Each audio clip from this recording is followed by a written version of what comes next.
But you know, education of a child starts the minute that child's born. A child's first school is that child's family, and a child's first teachers are that child's parents and siblings and grandparents. We're teaching our children all the time. So we've got to do more to help families be the very best teachers they can be. And I've worked on this for 35 years. It's been my passion. How do we help a mother or a father or a big brother or sister or an aunt or an uncle or a grandparent do whatever they can to help get that little boy or girl ready to be successful in school? I think we need to have more nurse visiting programs, more people working with families that are at risk. You know, we don't have a child to waste, and we need to get in and help at the very earliest stage. And then I want to see more early Head Start and more support for Head Start, which has been a very successful program. And I would like to see us have a universal pre-kindergarten program for every 4-year-old, so we get those 4-year-olds ready to be successful. Now we're also going to have to fix something called No Child Left Behind, which every teacher and most students know about. And we're going to try to do that, but if we don't get it done, I'll do it when I'm president, because we need to have a different approach. We cannot see our children as little walking tests. Yes, we have to have accountability, but we got to do it in a way that really works.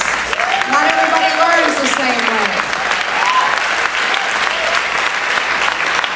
And then we got two other big tasks when it comes to education. You know, a lot of hard-working young people no longer can afford to go to college, even if they want to go to college.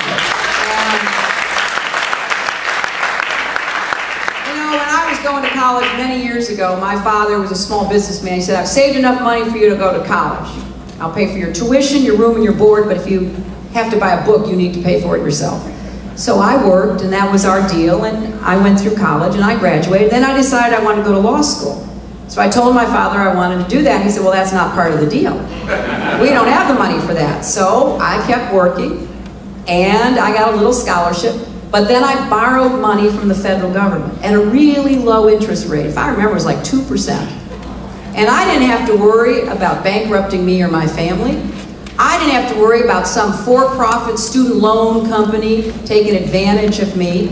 And now the Democratic Congress has begun to reverse the incredible exploitation that these interest rates and this administration have imposed on hardworking families. We're going to make college affordable again so more people can go and graduate.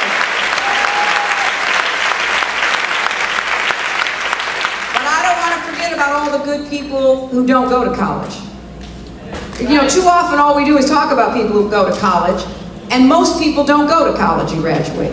And these are people who are our brothers, our sisters, our friends, our neighbors, and we need them to get more training and education, and we need a program so that they can get the jobs that are going to be available, rising incomes and opportunity for themselves and their families. So you see, I think there's a lot of work we can do, and I'm excited about it. I think we can make our country feel like we're proud of it again. You know, I grew up believing America could do anything we set our minds to. I want all of us to believe that again. And of course, I am very excited about the possibility of being the first woman president, to break through that barrier.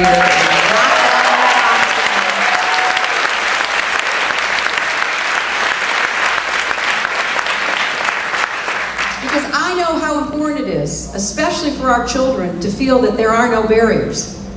You know, everybody's got to believe that they can make it in America again. That we're not going to have privileges for the rich that we don't provide to everybody else. We're not going to disadvantage people because of where they come from or who they are or what their race or ethnicity or religion or disability or sexual orientation or any of those things are. We're going to take care of everybody.